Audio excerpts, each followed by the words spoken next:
Aminin natin, this is what makes the pageant Gucci, like no other. Oblivious tayo sa idea na dog show. Ngilatis ako, mukhang marami din ang magaling at maaura. At kaya din nanlamon ng ibang candidates doon kasi trainer nila si Potra Pasarela, yung France. Hey ya, Philippines! Mabuhay world! Welcome back to my channel! Kamusta? I hope everyone is out and about after pretend it doesn't exist. You know what I mean? Mag-move on na lang tayong lahat for the love of pageantry. Ano pa ba ang gagawin natin at hindi rin lang mawala-wala sa sistema natin ang pageantry. It's our wild obsession. Lalo na ngayon daming ganaps. Send off kahapon ni Chelsea Manalo para sa Miss Universe at Raven Doctor for Miss Eco Teen International. Si Jasmine Bugay is competing at Miss Globe International. Ang crowded kahapon ng mga kaganapan. Pero alam nyo guys, napag-isip-isip ko, ako lang to guys I don't know about yours. Basta ayoko nang mag-expect. Siguro temporizing my hot picks or personal favorites is okay. Maybe I'll still do it once in a while, but trying to predict the top 5, nah. Kasi di maiwasan sinasama natin ang country natin, lalo na pag magaling ang representative natin. Hanggang sa hiling na lang ako na sana makuha natin ang crown. I don't like to see my face completely ashen when we don't make it to the top 3, top 5. Like dito sa Miss Grand, I feel so light without heavy load of expectations.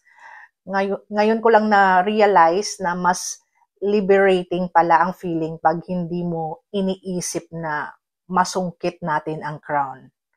Basta manood at nakasuporta ka lang sa candidate natin, maluwag sa damdamin. I suggest you do the same. Well, I'm aware that some of you have lost interest on Miss Grand. Gets ko naman kasi na-El Tocoyo si Nikki Jimora last year. Nainis din ako noon kay Nawat. Pero may valid reasons naman kung bakit naligwak si Nikki. She was not the right candidate to represent Philippines. Kasi kung naalala nyo, may mga balitang may lack of engagement si Nikki. May nakita pa ako na video niya na na-turn off ako sa behavior niya. I don't like to bring this issue, It's in the past. Ayaw ko nang balikan. Pero this year, na si CJ Opiasa ang ating MGI bearer, kung pwede, makiusap na bigyan natin siya ng attention. Sa mga willing pa naman, pero sa mga tinuldukan na ang MGI, of course, I respect your peace and silence. Ako kasi open pa ako magbigay ng isa pang chance. Nasabi ko na sa previous vlog ko na I'm ready to embrace the sucks whatever the result of this year's competition. Now, pagtsikahan natin ang mga kaganapan sa MGI. Kasi may issue between Nawat and Cambodia. Narinig na natin ang side ng Cambodia kasi nagsalita na si Miss Cambodia na she will do everything to banish the image of Miss Grand International in their country. Nangyari na nga kasi nakabalik na sa Thailand ang MGI organization along with the delegates. Banned na sila sa Cambodia at hindi na mahagilap ang SOCMED platforms nila doon. Apropos to the side of Cambodia, kasalanan naman daw ni uncle nyo ang nangyari. Kaloka. Sabi ko na nga temperamental tong uncle nyo. Para daw binaligtad niya ang kwento.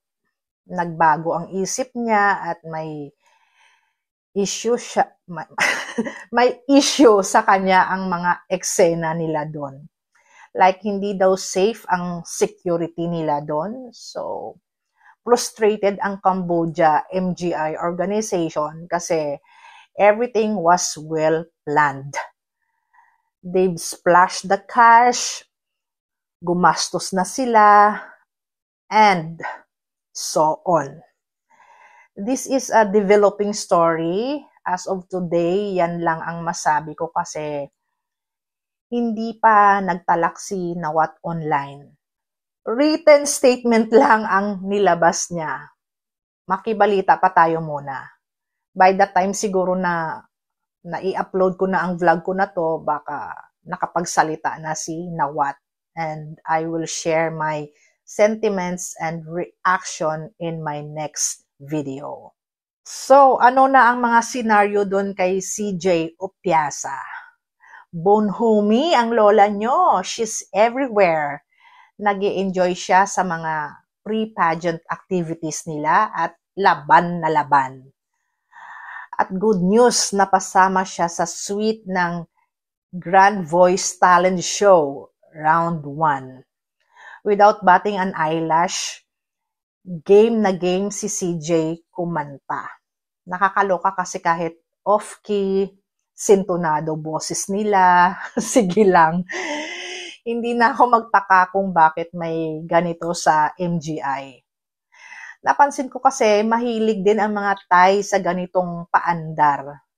I have some Thai friends here in our place at kaya ako napasama dun sa Iris Pub concert dati dahil inimbita ako ni Aria. Nakilala ko rin doon yung ibang mga friends niya na kalahi din niya at may mga Vietnamese din. Diyos ko Lord, kung alam nyo lang kung anong mga galawan namin doon. Nalasing kami at ang ingay namin at pinagtitinginan na kami ng mga German. Nahiya nga ako, ang pupot, nawala ang puwis ko nung gabing yun. Kasi sinakyan ko rin ang trip nila. Kasi wala silang pakels. Sayawan sila at kantahan kahit sintonado. Kung dito sa MGI, kung sasali ka dito, no, kailangan elastic at makapal ang mukha mo dahil Thai national ang owner. Kailangan makarelate ka sa gusto ni Nawat. Alright, moving on. Yesterday, it was a zing of MGI. Naramdaman na natin ang fever kasi may press conference sila at IMS Fair in Bangkok. Let's take a look at CJ's appearance here.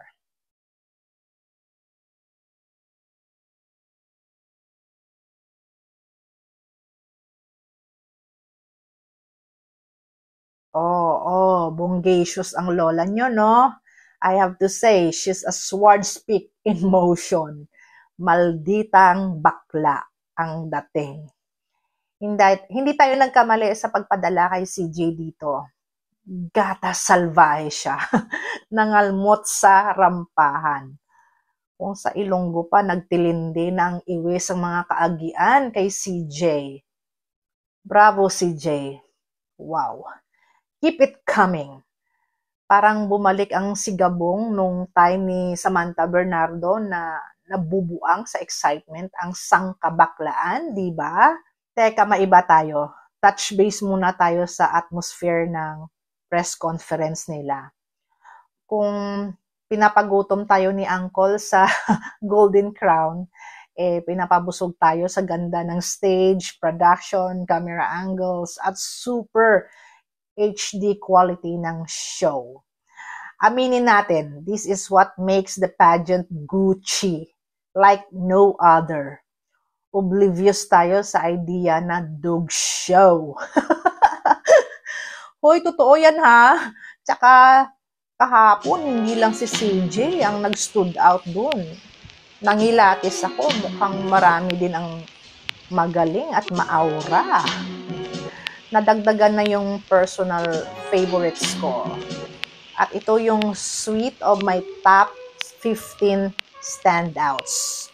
Wala itong ranking. In alphabetical order siya.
Ang Shupit Baler natin, to be fair naman sa kanila, agaw eksena siya.